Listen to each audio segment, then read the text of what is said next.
I want to start with something that might feel strangely familiar. Have you ever been in a room full of people and still felt like you weren't really there?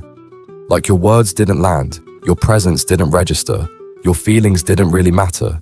If so, then you already understand something powerful about the psychology of the ignored child, because that feeling, that quiet fading into the background, often begins not in adulthood, but in childhood. And it often begins long before we have words for it.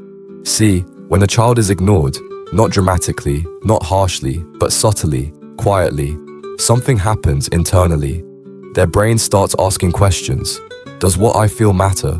Is my voice worth hearing? Am I inconvenient? Am I too much? Or am I just not enough? And something fascinating and heartbreaking begins to form.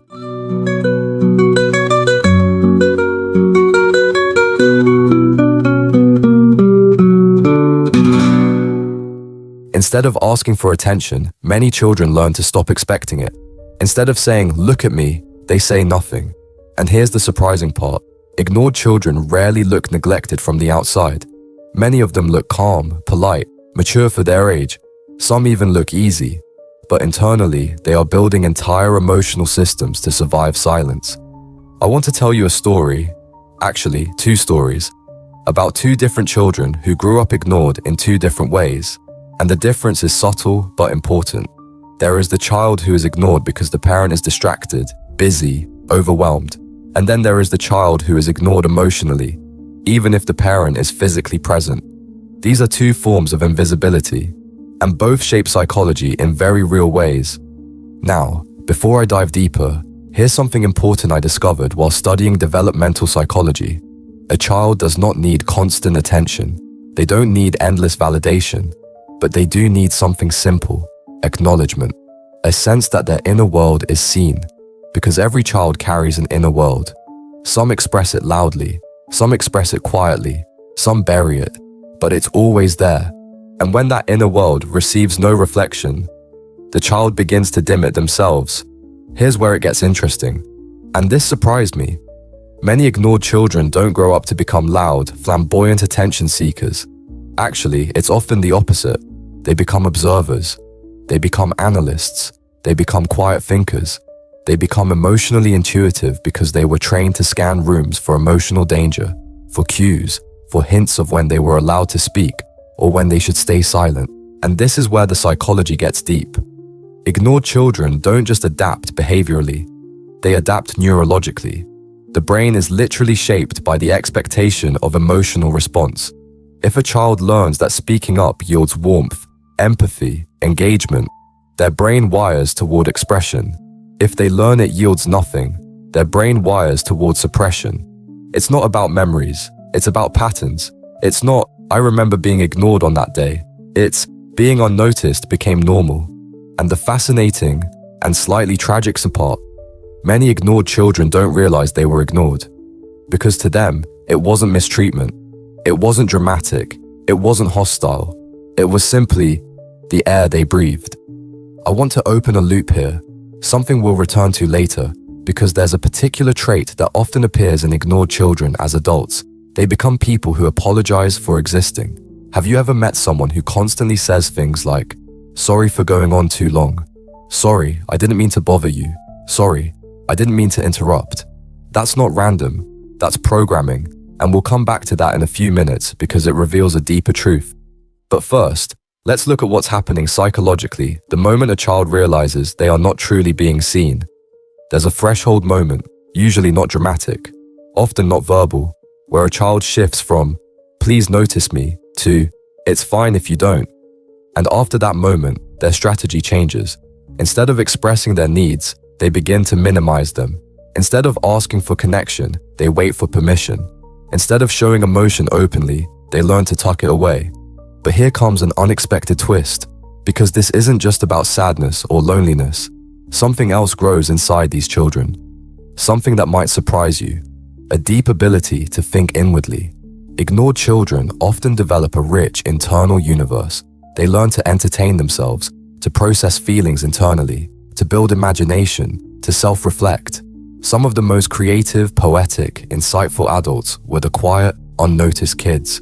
But, and this matters, that inner world can become both sanctuary and prison. It's safe, because no one can reject you in your own imagination. But it's isolating, because no one can join you there either. I want to circle back to something we touched earlier, acknowledgement. When a child brings excitement to a parent, a drawing, a joke, a story, and that excitement is met with distraction or indifference, something happens inside. The child learns that enthusiasm is risky. That expression may disappoint, so they tone themselves down. You know that adult who talks quietly and gently, who waits carefully until others finish speaking, who seems to take up as little space as possible. That's often a former ignored child. Now, I want to tell you something interesting, something a therapist once pointed out that truly stuck with me. Ignored children often think they're bad at social interaction, but in reality, they're usually extremely good at reading others. They just struggle to believe that others want to read them back. It's not a skills deficit, it's a worthiness deficit. I used to wonder, does being ignored make a child numb?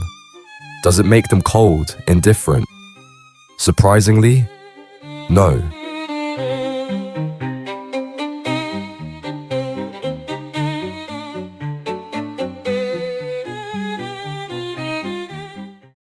More often, it makes them hypersensitive. When you grow up waiting to be acknowledged, you become very skilled at sensing emotional availability in others. You notice the tiny pauses, the shift in tone, the subtle cues of attention. You notice when someone's interest fades, and you withdraw before rejection arrives. This leads to a fascinating adult behavior, preemptive disappearing. Ignored children become adults who exit emotionally before they can be disregarded again. They don't wait to be ignored. They sense the early signs and gently back away. Now I want to return to that curiosity loop I opened earlier, the tendency to apologize for existing. Why does this happen? Because the ignored child learns a quiet belief: my needs are burdens. They aren't taught this verbally. No one says it directly. It's communicated through silence, through forgetfulness, through half-listened responses.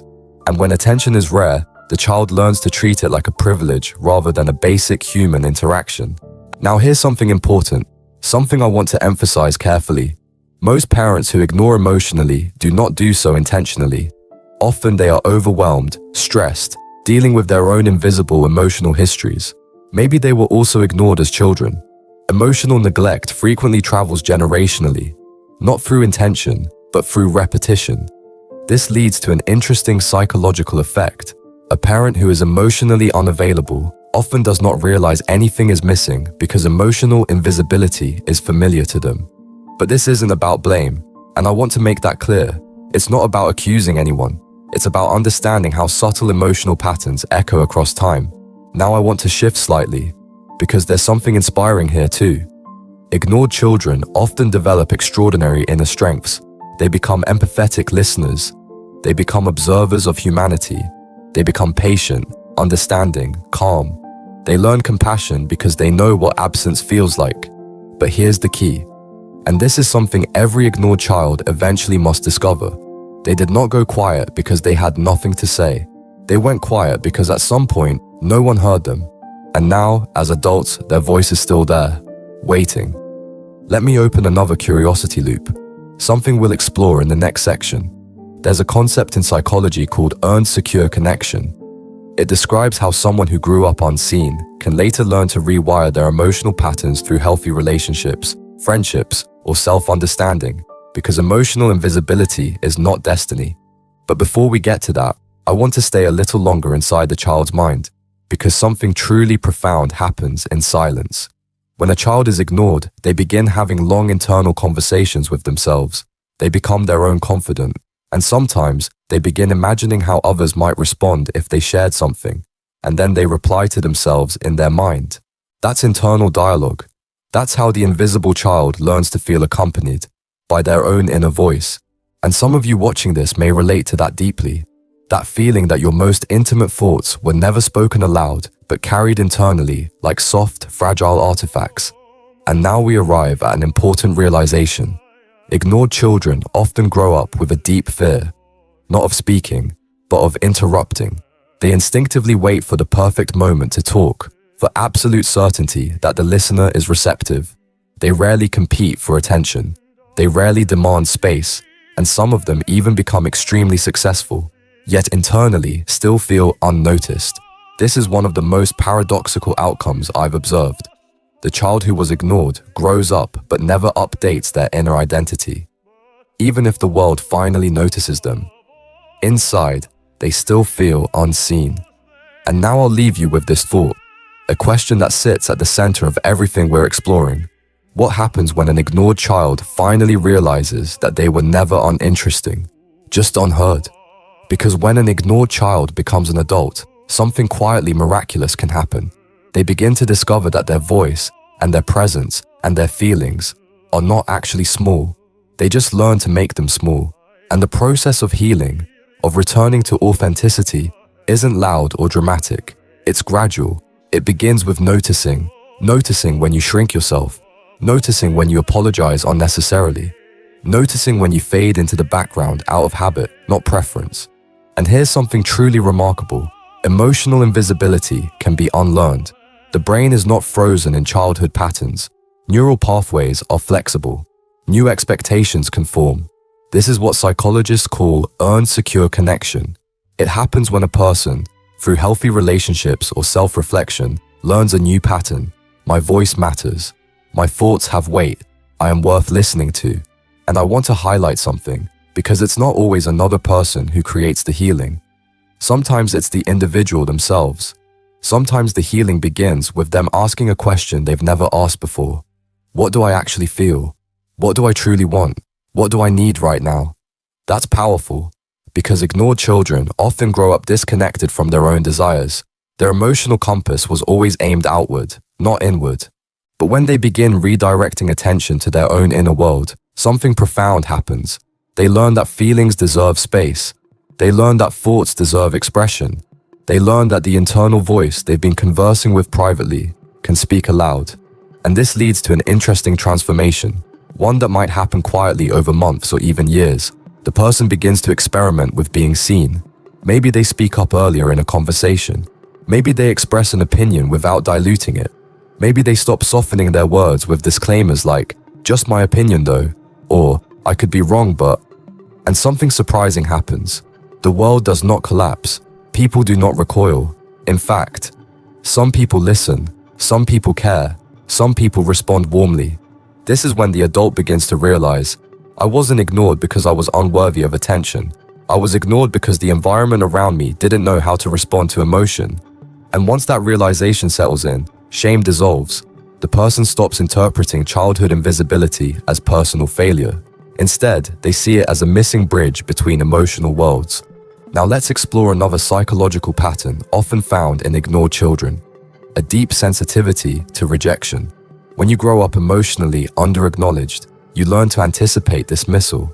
And so, as an adult, even small signals, a delayed reply, a neutral expression, a lack of enthusiasm, can feel like confirmation of unworthiness.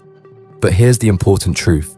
That perception is a reflection of old wiring, not current reality. Something that helps immensely is reframing silence. In childhood, silence meant invisibility. In adulthood, silence can mean neutrality, or processing, or distraction, or simple timing. Learning that silence is not hostility is one of the most liberating steps toward emotional freedom. And now I want to talk about something beautiful: the overlooked strengths of those who grew up ignored. One of them is depth. Ignored children often grow up with rich internal landscapes. They think deeply, they feel subtly, they observe thoroughly, they understand context, they notice emotional undercurrents others miss. Another is empathy. When you know what it feels like to be unseen, you instinctively make others feel seen. You ask thoughtful questions, you give space, you listen, you notice, and you show care in quiet, meaningful ways. Another is resilience. When attention was not guaranteed, you learned self-sufficiency. You learned how to generate emotional stability from within. You learned endurance. And here's another strength, though it might sound counterintuitive: the ability to enjoy solitude. Some people fear being alone. The ignored child often learn to find comfort in their own company. They didn't grow up dependent on external stimulation. Their imagination became their companion. These strengths are not side effects of neglect. They are adaptive gifts. They formed not as wounds, but as responses. And while the pain of invisibility is real, the resilience it produces is equally real. But now I want to shift toward the future, toward possibility, because the most important chapter in this psychological journey is not childhood, not adolescence, not even early adulthood, but the moment of awakening. The moment when someone stops defining themselves by the treatment they received and begins defining themselves by the voice they possess. I once heard someone describe it like this. At some point, the ignored child becomes the self-accepted adult, and that transition is powerful. The person stops waiting for validation. They stop waiting for someone to finally see them. Instead, they choose to see themselves. And when that happens, something subtle changes in their social presence. Their words gain confidence. Their opinions gain weight.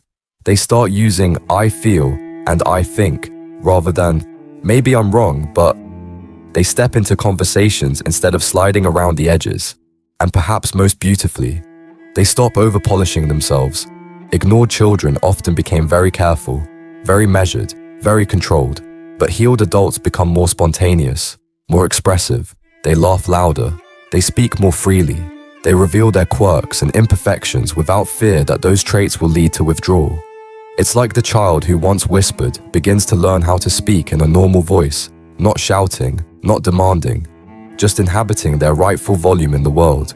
And now I want to address something directly to anyone who might be listening and recognizing themselves in this story. If you have ever felt overlooked, unheard, or emotionally unnoticed, you need to know something. There was never something inherently unremarkable about you.